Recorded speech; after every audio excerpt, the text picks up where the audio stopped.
Bamama, batata, bandeko, epai nyonso bozali mbote. Comme Naïbsa Kibino l'a fait passer, le Congo est en danger. Lelo n'a proposé Bino suite à interview, il a honoré Ngouane. Le 16 février, j'étais ministre de la Défense. Moi, j'étais ministre de la Défense. Le 16 février, c'était un dimanche. Le 14, c'était un vendredi. Et je parle ici, vous êtes intellectuel, allez consulter les archives au moment où je parle, parce que nous avons au moins eu une culture chez nous, on n'a pas fait comme des Rwandais, nous ne sommes pas partis avec les archives de l'État. Tout est resté sur place. Qu'on aille voir aujourd'hui dans les archives du gouvernement. Parce que je n'ai jamais répondu à ça, vous me donnez l'occasion, pas vous me donnez l'occasion, aujourd'hui je décide d'en parler. Parce que cette question revient. Vous êtes les premières à qui je vais aborder ce problème à fond. D'abord, dans mon livre, que j'ai écrit « La transition aux Zaïre, le long tunnel ». C'est parce que les gens n'aiment pas lire. J'ai abordé ce problème là-dedans. Et j'ai décrit cette journée du début à la fin. Je reviens simplement pour gagner du temps et me résumer. Le 14, c'était vendredi, il y avait réunion du Conseil des ministres. Le Premier ministre Ngouns soulève le problème du projet de manifestation des chrétiens. La marche où l'opposition avait décidé de noyauter pour récupérer cette marche et faire des manifestations. Le Premier ministre demande au ministre de l'Intérieur, vous me suivez bien j'espère, le ministre de... Mais c'est dans le compte rendu du gouvernement. Vous pouvez, je vous renvoie au compte rendu du gouvernement qui se trouve dans les archives. Le Premier ministre demande au ministre de l'Intérieur, M. Boulamandou Ngouignati, de superviser les événements, comme dans tout pays, parce que vous ne croyez pas que nous avions le fonctionnement comme dans tous les autres pays. Ici en Belgique, en France, que ce soit en Allemagne ou ailleurs, quand il y a les manifestations, ce n'est pas l'affaire du ministre de la Défense. Et croyez-moi, les ministres tiennent à leur parcelle d'autorité.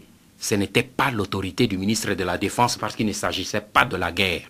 Il s'agissait bel et bien d'une manifestation. Le ministre de l'Intérieur, mon collègue Boulamandungu, a soulevé un point. Il a dit, nous n'avons pas assez d'effectifs de gendarmes. Si on peut m'aider à avoir un effectif supplémentaire, je lui ai dit en plein conseil qu'il me fasse la demande par écrit et je lui ferai parvenir, je donnerai les instructions au chef d'état-major général, le général Maele, de lui envoyer le nombre d'éléments dont il avait besoin. Et ça s'est arrêté là. Le 16 février, j'étais chez moi à Gombe. J'étais... Et pour la première fois, je vais vous fournir ces détails en public. J'étais avec un ministre. Il n'était pas ministre à l'époque, mais il est aujourd'hui ministre de Kabila. Mais il était un homme politique de l'opposition qui était chez moi à la maison avec deux pasteurs. Nous sommes restés de 10 heures... Vous pouvez citer le nom? Je vais vous le citer. De 10 heures à 15 heures. Et on a déjeuné ensemble. C'est Kanza Thomas. Il était chez moi avec deux pasteurs. Les deux pasteurs se reconnaissent. Dans le pasteur Lessi, l'autre, je n'ai pas son nom en tête. Ils étaient là. Nous avons passé la journée ensemble. Et cette journée a été d'ailleurs pour moi une journée extrêmement importante. Parce que comme je vous disais tout à l'heure, nous n'arrivons pas à connaître ce qui s'était passé avant. Ce jour-là, j'étais comme l'élève. J'ai écouté Thomas Kanza presque pendant 2 heures me raconter. Parce que moi, j'aime me documenter sur le passé. Thomas Kanza m'a raconté comment la sécession katangaise a eu lieu. Comment il s'est battu jusqu'en dernière minute pour éviter la sécession katangaise et pour un petit détail de rien du tout, Tchombe n'a pas été reçu et il a pris son avion, il est parti et il y a eu sécession. Kanza est vivant. Comme votre cassette est une cassette de diffusion, il ne pourra pas me contredire. Il pourra écouter ça et il ne pourra pas me contredire. Il m'a raconté ce jour-là. Ce qu'il m'a raconté, s'il écrit aujourd'hui, ça peut être extrêmement nourrissant intellectuellement pour notre pays. Parce que j'ai appris une bonne partie de la séquence de notre pays. Il m'a raconté les histoires avec le Lumumba et tout, toute cette journée. Et je crois que je sais qui s'en souviendra. Et les deux pasteurs qui étaient avec lui. J'ai écouté, et en pleine conversation, il y a eu un appel vers les heures du midi, je crois. J'ai reçu un coup de fil et c'était le général Maele qui m'avait informé pour dire, Monsieur le ministre, on vient de me dire, parce que même Mayele n'était pas sur le terrain. Il dit, Monsieur le ministre, on vient de me dire qu'il y a eu des coups de feu à Matongé, parce que la population a brûlé un militaire à la foire à Lemba Fikine, et dès que les militaires qui sont à Matongé ont appris que leur collègue a été brûlé à Lemba Fikine, excités, ils ont tiré sur la foule. Alors je lui ai dit, laisse-moi, je vais demander à mon collègue. J'ai appelé Boulamando Ngounyati. Je lui ai dit, mon cher collègue, est-ce que vous suivez la situation? Il dit, oui, on vient de m'informer, je me rends sur place pour voir la situation. Et c'est lui qui fera le compte rendu de la situation des gens qui sont morts, parce qu'on parle de massacre. Entre nous, ce n'est pas que je minimise, j'ai beaucoup de respect pour ceux qui sont morts, mais je ne minimise pas. Mais le terme massacre en français, ça part à partir d'un nombre. Nous n'allons pas faire de la comptabilité macabre. Non, mais il faut parfois le faire quand il s'agit de rétablir la vérité pour l'histoire. C'est pénible, mais il faut parfois le faire. Moi, j'ai le chiffre, c'était 6. Parlons clairement de mort d'hommes, de torture et tout cela. Ça, c'est clair, je peux vous dire très clairement. Et là, ce n'est pas un problème où j'attends la consécration des hommes. Vous savez que la conscience, vous pouvez tromper tout le monde, mais vous ne pouvez jamais tromper votre propre conscience. Et moi, j'ai dit toujours, ma conscience, c'est mon bunker de paix, où je reste à l'intérieur. Le monde entier peut dire de moi, vous êtes assassin. Mais si votre conscience sait que vous n'êtes pas assassin, quel est votre problème? Moi, en tout cas, j'ai dit que le monde entier dise que je suis assassin. Et que ma conscience devant mon Dieu sait qu'il n'y a rien. Mais si je vous ai donné les quelques éléments, c'est pour cette raison que depuis que je suis au pays, c'est la première fois que j'engage vraiment une discussion. Je ne sais pas pourquoi vous avez cette chance, mais c'est la première fois que j'engage cette discussion sur ce point-là. Sincèrement, parce que j'avais refusé de ne jamais engager des débats sur ce point, parce que j'ai estimé que ceux qui veulent rester avec leurs préjugés, qu'ils gardent leurs préjugés, mais moi, je garde la paix dans mon cœur, parce que je sais qu'il y a des gens qu'on applaudit aujourd'hui dans le monde, mais qui sont des véritables pourritures à l'intérieur. Ces gens-là, ils n'ont pas la paix quand ils dorment. Mais moi, je sais que le monde entier dise. C'est pour cette raison que tout à l'heure, j'ai dit, je ne veux pas m'engager sur le plan des rumeurs pour juger quelqu'un. Parce que je sais comment j'ai souffert, moi, des rumeurs. Nous avons répété dans chaque émission que médias, les amis de Wechi, est comme un média à côté. Média à sensibilisation, média à vérité. Vous savez, ce n'est pas une chose facile que d'être pointé du doigt par tout le monde et savoir que je ne mérite pas les doigts qui sont pointés. Mais je dis toujours, quand on pointe le doigt vers quelqu'un, vers toi, j'ai pointé combien de doigts? Un seul, mais il y a 3 qui sont tournés vers moi. Il y a 3 doigts qui sont tournés vers moi. Chaque fois que vous pointez le doigt vers quelqu'un, n'oublie pas que 3 doigts sont pointés vers toi. C'est-à-dire, examine-toi si tu as raison de pointer quelqu'un du doigt. Et j'ai trouvé des situations. Je vous donne un fait. Je pars aux États-Unis pour une mission du chef de l'État, pour voir George Moose. Les Américains, le gouvernement américain organise des manifestations à mon arrivée parce qu'ils étaient seuls à savoir l'avion, à connaître l'avion que j'allais prendre. Parce qu'ils ont insisté, j'avais fait escale en Suisse, ils ont insisté, l'ambassade des États-Unis a insisté pour connaître l'avion que je prenais, disait-elle, parce qu'on devait venir m'accueillir à l'aéroport. J'ai donné en dernière minute le numéro de vol que je prenais. Je suis arrivé, il n'y avait pas d'accueil officiel, mais il y avait les manifestants à l'aéroport. J'ai compris qu'ils avaient besoin de ça pour m'organiser cet accueil. Et là-dedans, pour une des rares fois, j'ai beaucoup souffert de ça. Je vois parmi, est-ce qu'il était zaïrois ou il ne l'était pas, je ne sais pas. Mais parmi les gens qui venaient devant les Américains qui étaient là, je vois quelqu'un qui vient avec un bras coupé. Ah, regarde ce que toi tu m'as fait dans la prison. Je ne t'oublierai pas, tu payeras ça. Un bras coupé. Alors tout le monde se retourne, il me regarde avec des yeux qui pouvaient me foudroyer. Pour dire alors cet homme c'est un véritable assassin. Et là mon fils était venu m'accueillir à l'aéroport. Il était là debout, il pleurait. Vous savez que ça fait mal. Très mal. Et cet homme je ne l'ai jamais connu. Et je l'ai regardé J'ai dit que Dieu te bénisse. Et mon neveu qui était là avec mon fils, ils se sont renseignés. C'est quelqu'un qui n'avait jamais mis pied au Zaïre.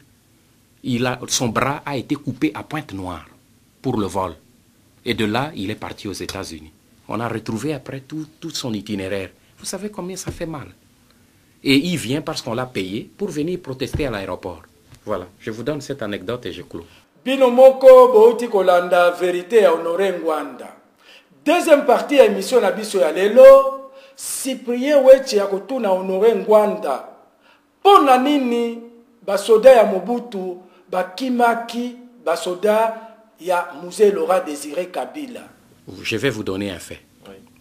La guerre est arrivée, je suis arrivé, j'ai vu le chef de l'État, je donne la date où j'ai vu le chef de l'État.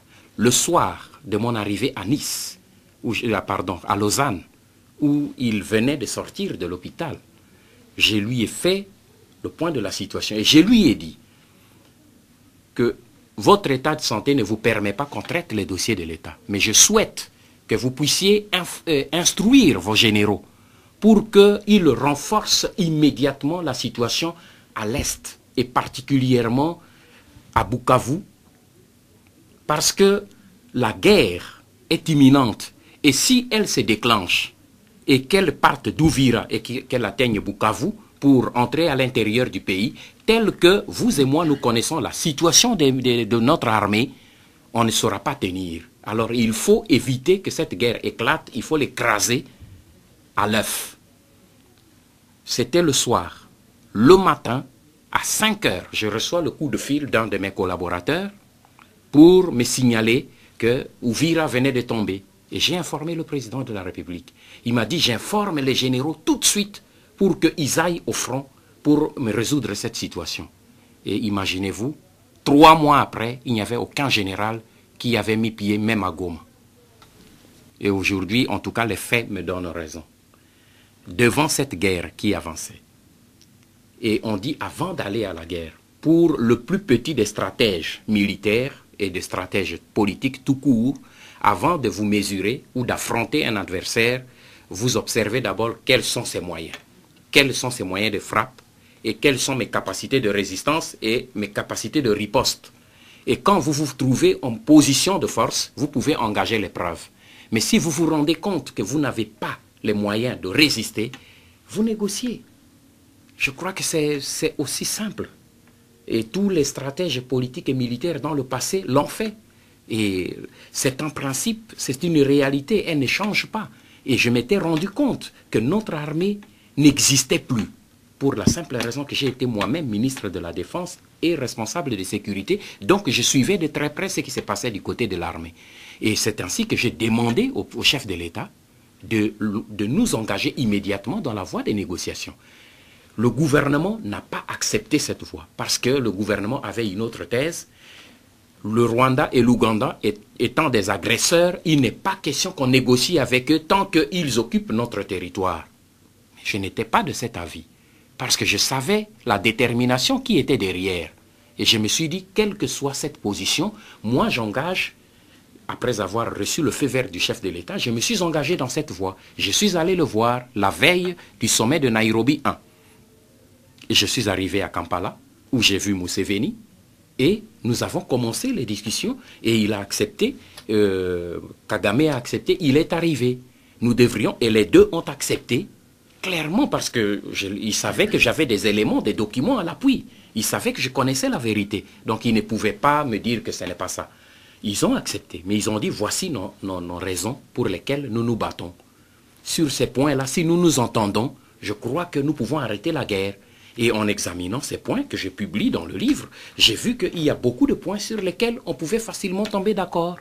Mais au moment où on devait aller avec eux à Nairobi, parce que Museveni avait dit, nous allons à Nairobi, nous nous entendons sur ces points et nous déclarons qu'il y a un cessez-le-feu. Et nous entamons directement des discussions. Mais il y a eu pression, le chef de l'État m'a téléphoné, il dit le gouvernement est catégorique, si vous mettez les pieds à Nairobi, eh bien vous allez être interpellé au Parlement pour haute trahison. Parce que le gouvernement a décidé de ne pas négocier avec ces deux pays. Vous engagez des négociations, vous serez interpellé.